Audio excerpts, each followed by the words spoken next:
I was invited a couple of weeks ago to attend Zoetis conference where we had gurus. My good friend Kevin Oshner over there in the corner. Raise your hand, Kevin. He's our cattleman to cattleman friend you see on TV. Invited me to this Zoetis meeting, and we had someone from Cactus there, JBS. I mean, the big players in the industry were there. I was one of the little guys in the crowd, but there was quite a debate going on there about technology versus genetics. And I would just like to share with you this, that I sensed amongst, and Zoetis, by the way, is Pfizer with a new name, for those of you who can't resonate with Zoetis, but it seemed like the most enthusiasm among the crowd was the future was in genetics. I think implants, beta agonists, Zilmax, Optiflex, all that stuff we've been doing to cattle is going to be challenged. I should probably be careful on the air here too. But genetics is going to be a hard one to take away, so we got a great future here, and that'll be a hard one for them to take from us. Speaking of genetics, that leads us into our next project, breeding to feeding. Adam, are you going first?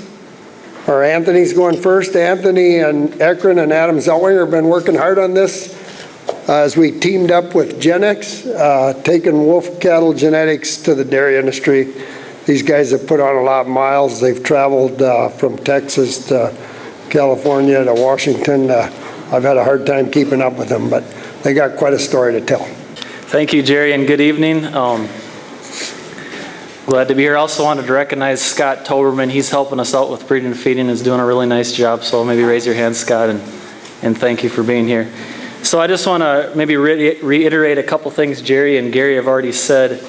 The first thing Jerry said was there's 9 million dairy cows in the U.S., and I'm going to focus on the 1 million Jersey cows. That's really what we're after first.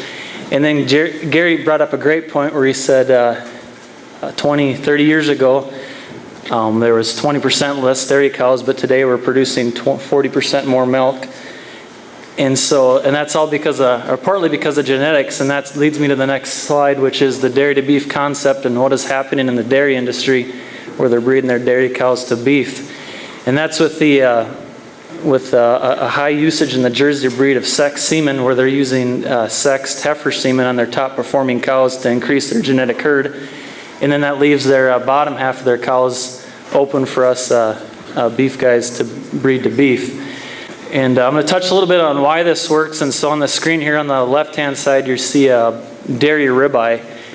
And on the right-hand side, you see a beef ribeye. And if you look closely, you see some variation there. On the dairy ribeye, it's a real pinched, narrow ribeye.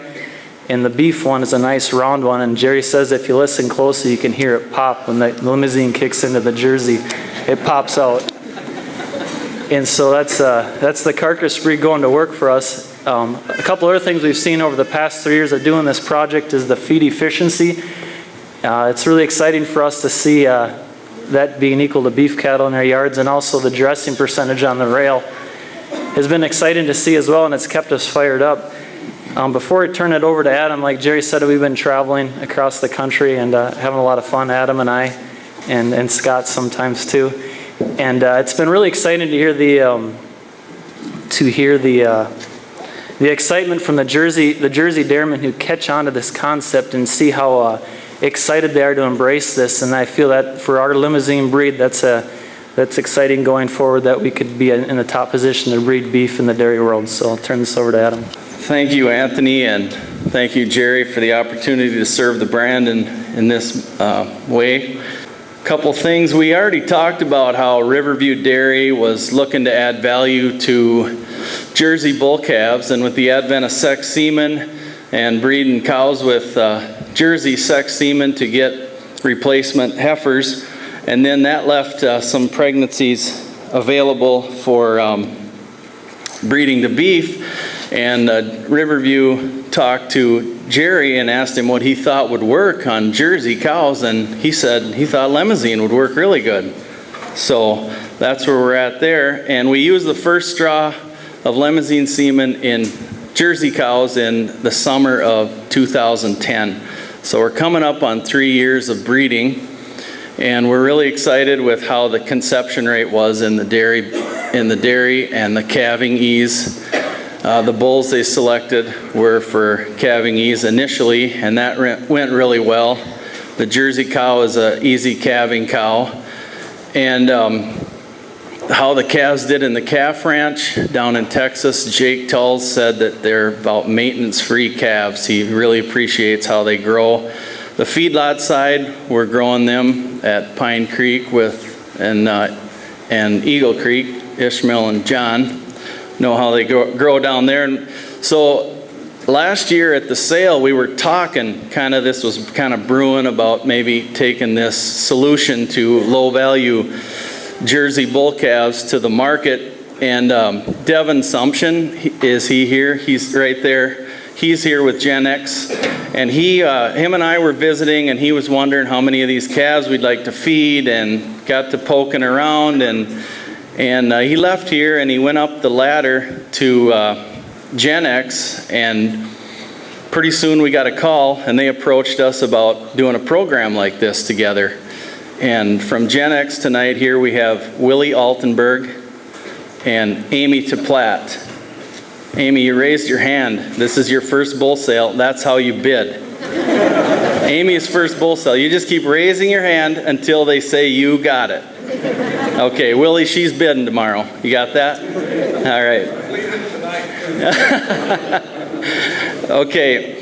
And so the partnership with Genex has been a lot of fun. It's been challenging to work through some things. We've worked with their salespeople. They've got a 200 sales people force across the country, and so pushing this program it's made my job a lot easier, and working with them and Anthony and I traveling around. And so we're really excited with how this has brought the Limousin breed to these are half Jersey calves here that are going over the screen right now. And the benefits of the Limousin breed, and we're excited about it. Because when I'm traveling around, I hear a lot of different questions, and they're like, what's that breed now? There's some people that don't even know what it is. And so you get to share the good news and the story of the benefits. And so Jerry and I traveled around some too, and so when we're traveling around, people say, well, is this your dad, or is this your brother? And I just tell everybody he's my uncle. And although Jerry's not my uncle, he fills a role in my life similar to a caring uncle, in that if I need correction, and I need that sometimes, and if I need encouragement, he's there for that. And Jerry, I really appreciate that. Thank you very much. One more thing. In the sale tomorrow, we're offering half interest, half semen interest, and half possession of 6 bulls that we've selected. And they're on the supplement sheet and in the catalog. And we're really excited about this program. And these are set to go into the breeding to feeding program.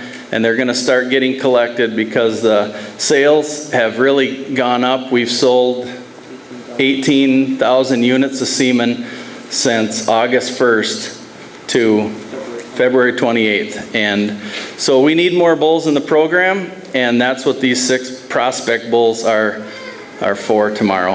Thank you.